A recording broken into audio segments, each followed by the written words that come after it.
بسم اللہ الرحمن الرحیم۔ عزیزان محترم، علم دین کی کیا برکات ہیں۔ ایک واقعہ جو دوران مطالعہ گزرا آپ کی خدمت میں گوش گزار کر رہا ہوں۔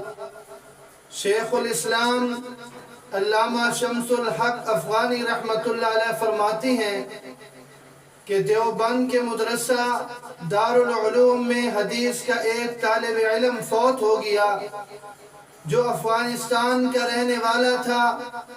جنازہ پڑھ کر دفنایا گیا اور اس کے ورثاء کو خط بھیجا گیا۔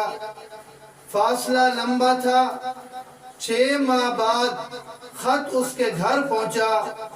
اس کے عزیز رشتہ دار آ گئے اور دارالعلوم دیوبند کے اس وقت کے محتمم حکیم الاسلام حضرت مولانا قاری محمد طیب قاسمی رحمہ اللہ سے ملاقات ہو گئی تو اس کے رشتہ دار کہنے لگے کہ ہم اس کی میت کو نکال کر افغانستان لے جانا چاہتے ہیں۔ حضرت محتمم صاحب نے بہت سمجھایا مگر وہ بضد رہے، بات نہیں مان رہے تھے۔ تو محتمم صاحب نے، علامہ شمس الحق افغانی رحمۃ اللہ علیہ فرماتی ہیں کہ محتمم صاحب نے انہیں میرے پاس بھیج دیا۔ میں نے بھی انہیں بہت سمجھایا۔ وہ کہنے لگے یا میت کو ہم افغانستان لے جائیں گے یا پھر ہمارا سارا خاندان یہاں منتقل ہو جائے، اس کے علاوہ کوئی صورت نہیں ہے۔ تو علامہ شمس الحق افغانی رحمۃ اللہ علیہ فرماتی ہیں کہ میں نے کہا جاؤ خدا کے بندو، تم تو خدا تعالیٰ کا راز ظاہر کرو گے۔ چنانچہ جب اس حدیث کے طالب علم کی قبر کھودی گئی تو 6 ماہ بعد میت اپنے کفن سمیت صحیح سالم پڑی تھی اور اس سے بہت اعلیٰ قسم کی خوشبو آ رہی تھی۔ ہم نے یہ کیا کہ لاش کو صندوق میں بند کیا اور لاہور کے راستے سے، چونکہ وہ پشاور جانا تھا تو احتراماً ایک طالب علم بھی ساتھ بھیج دیا۔